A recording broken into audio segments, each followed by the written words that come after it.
भाई UK student visa के लिए डॉक्यूमेंट्स की बात करते हैं, बट पहले मैं एक चीज़ क्लियर कर देता हूँ। ज़्यादातर लोग वीडियोस में गलत बता दें। लोग काम बोलते हैं कि कैश लेटर पहले होना। देखो भाई, कैश तो यूनिवर्सिटी देती है आफ्टर एप्लीकेशन। कैश एक डॉक्यूमेंट है जो कि यूनिवर्सिटी की तरफ से मिलता है और वो एंड रिजल्ट है अपना। आज हम बिल्कुल सही ऑर्डर में बताता हूँ आपको कि यूनिवर्सिटी को अप्लाई करने के लिए यूके की क्या क्या डॉक्यूमेंट्स लगते और कितने फेजेस में हैं।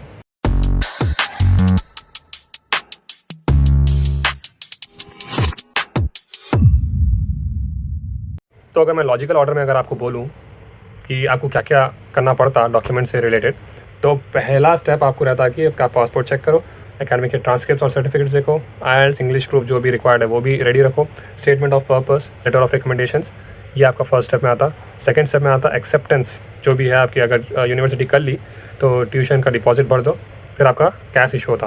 फिर देन थर्ड स्टेप आता, उसमें कैश मिलने के बाद वीज़ा अप्लाई करने का था। तो कैश लेटर जैसा मिला, आपका बैंक स्टेटमेंट रेडी रखना, टीवी सर्टिफिकेट रेडी रखना, आईएचएस की फ़ीस एंड वीज़ा एप्लीकेशन की फ़ीस रेडी रहना, फिर बायोमेट्रिक करना था। और वो बायोमेट्रिक के वास्ते यूके के पासपोर्ट साइज़ फ़ोटोज़ रेडी रखो, या अगर वीएफएस वाले इंडियन पासपोर्ट साइज़ फ़ोटोज़ भी चलते बोले चलता वो भी, तो वीएफएस पे जाके बात करो, वहाँ से फिर आपकी सिम कार्ड भी ले लो।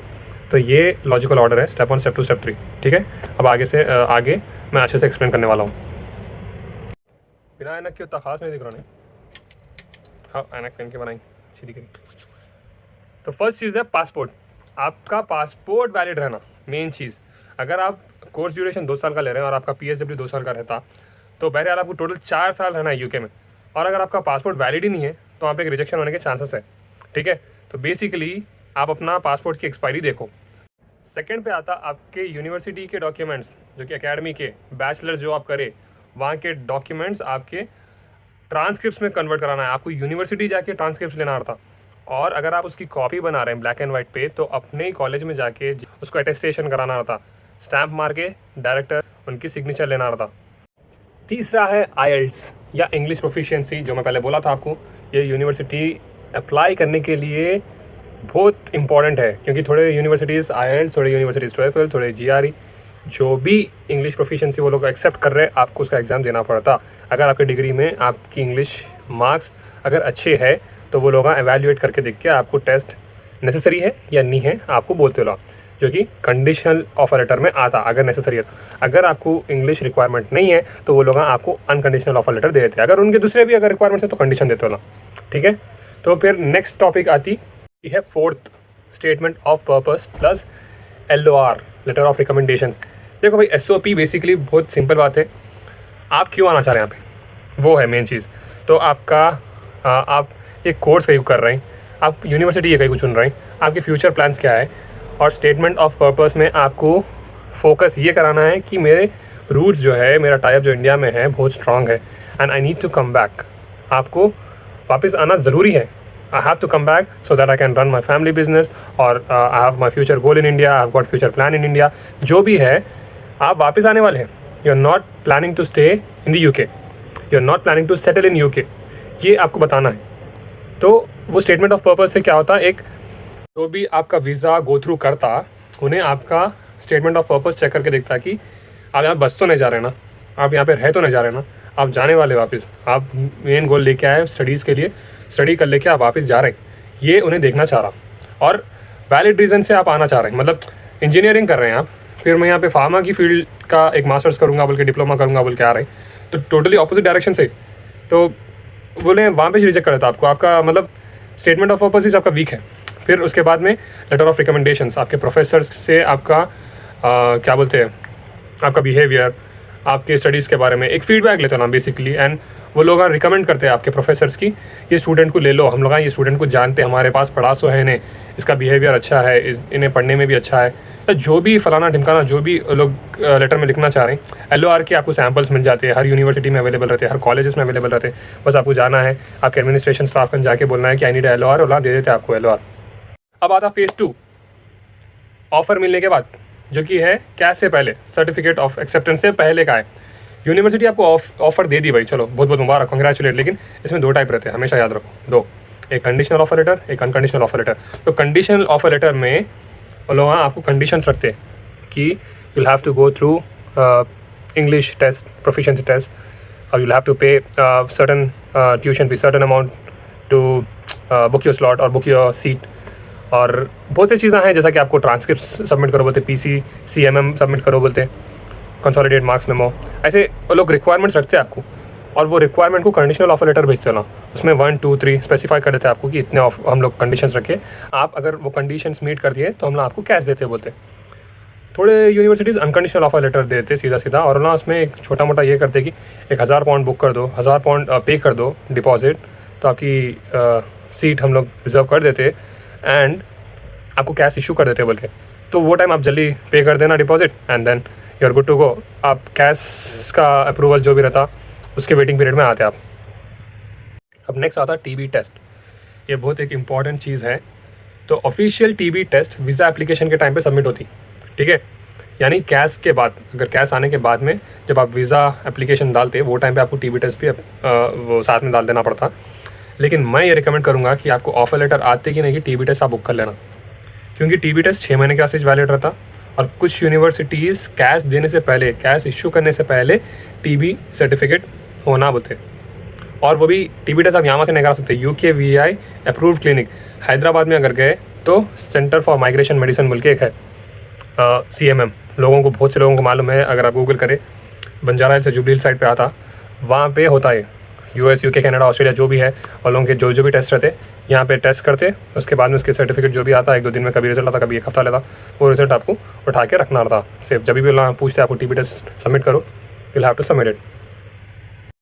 अब आया फेज़ 3, कैश मिलने के बाद और वीज़ा अप्लाई करने से पहले। चलो भाई, कैश आपको आ गया, इसके लिए भी बहुत बहुत मुबारक। ऑफर लेटर आया था पहले, अब कैश आ गया, माशाल्लाह।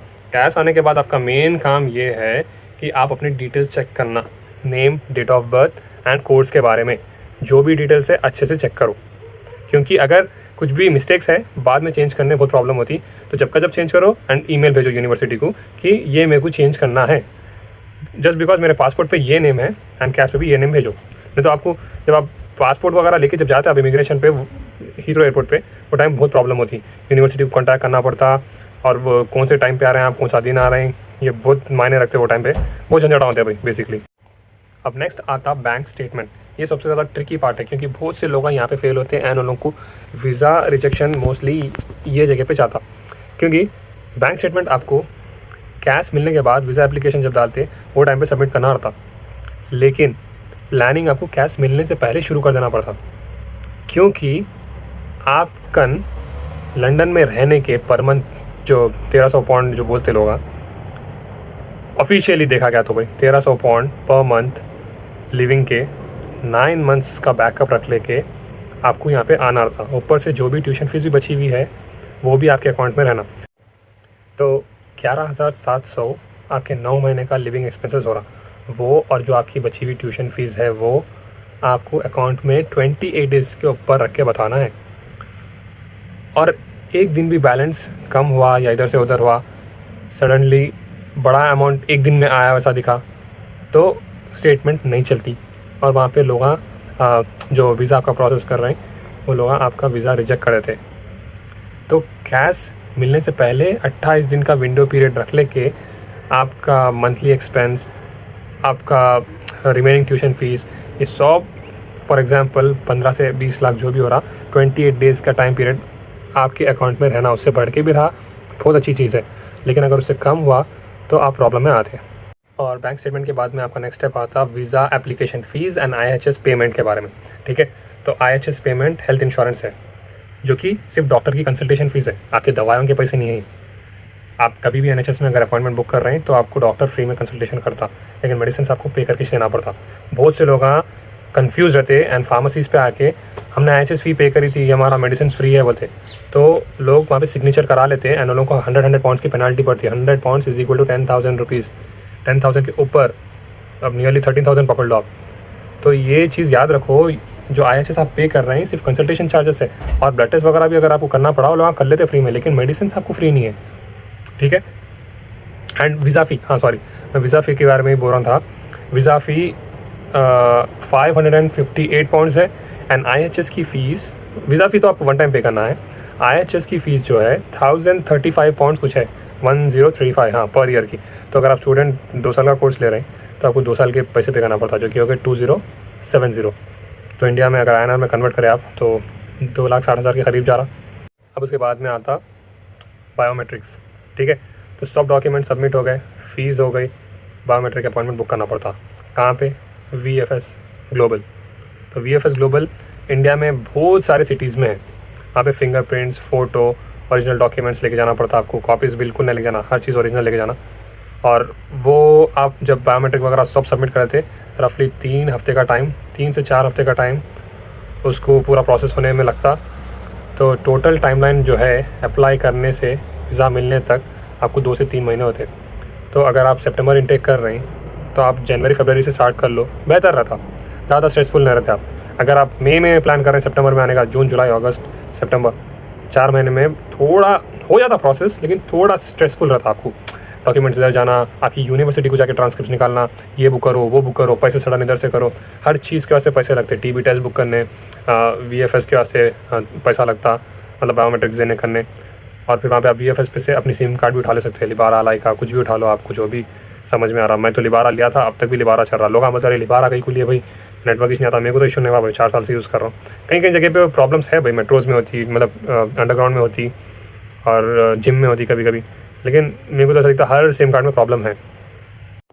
तो देखो भाई, लास्ट ऑनेस्ट एडवाइस दे रहा हूँ मैं आपको। मेरे को मालूम ये चीज़ थोड़ी ओवरवेलमिंग है, थोड़ा लंबी है, और ये टाइम पे आप बहुत ज़्यादा परेशान रहते कि अरे कब होता, क्या क्या करना है, कब होता। ऐसा कुछ भी नहीं है भाई, टेंशन नहीं लेना। जो चेकलिस्ट है मेरे डिस्क्रिप्शन में आपको मिल जाएंगी, आप वो चेकलिस्ट बना लो अपने एक पेपर पे और लाइन से एक चीज़ टिक कर लेते जाओ, स्टेप बाय स्टेप काम करो, तो आपको ईजी रहता। और आप अपना वीक या डे में डिवाइड कर लो वर्क को, भाई ये वीक में ये काम कर लेता हूँ, ये वीक ये करता हूँ, ये महीने ये 3 चीज़ें हो गए तो सुकून में आता हूँ। फिर नेक्स्ट मंथ मेरे को पैसों का अरेंजमेंट करना रहता, फिर नेक्स्ट मंथ उसके बाद में मेरे को वीज़ा एप्लीकेशन एंड बायोमेट्रिक्स का करना रहता। तो पूरा ऑर्डर में एक आप अपने डायरी में बना लो, मेरी चेकलिस्ट लेके आप कॉपी पेस्ट कर लो, तो उससे आपको बहुत हेल्प होती। और अगर आपको नहीं हो रही तो कोई बाहर निकलने का सोच रहे उनको होती। अगर कोई भी सवाल है या कुछ भी क्वेरी है, आप कमेंट्स कर सकते, या Hyderabadi boy in London Instagram पे मैसेज कर सकते, जवाब मैं पर्सनली देता हूँ। थोड़ा जवाब देने कभी कभी मेरे को टाइम भी लगता, क्योंकि यहाँ पे मंडे टू सैटरडे वर्क करते रहते, संडे एक दिन मिलता, और संडे एवरी संडे मैं वीडियो अपलोड करने की कोशिश कर रहा हूँ, तो थोड़ा बिजी जा रहा। तो वीडियो बनाने के साथ साथ अपने डेली चोर्स भी रहते। मैं थोड़ा लेट हो गया आपको जवाब देने, तो परेशान नको और ज़रा गुस्सा नको, क्योंकि मेरे को 100 से ज़्यादा मैसेजेस आ रहे हैं भी, और सब लोग मोस्टली हाय हेलो कर रहे हैं और भूल जा रहे हैं क्या सवाल करना है। आप अपना जो भी सवाल है सीधा मैसेज में डाल दो, मैं जब भी टाइम मिला आपको सीधा रिप्लाई दे देता हूँ। एंड लाइक करो, सब्सक्राइब करो, एंड अपने दोस्तों के साथ शेयर करो जो बाहर आने का प्लान कर रहे हैं, या अगर आप प्लान कर रहे हैं तो प्लीज़ इसको सेव कर लो। एंड कुछ भी है कमेंट। टेक केयर, अल्लाह हाफिज़।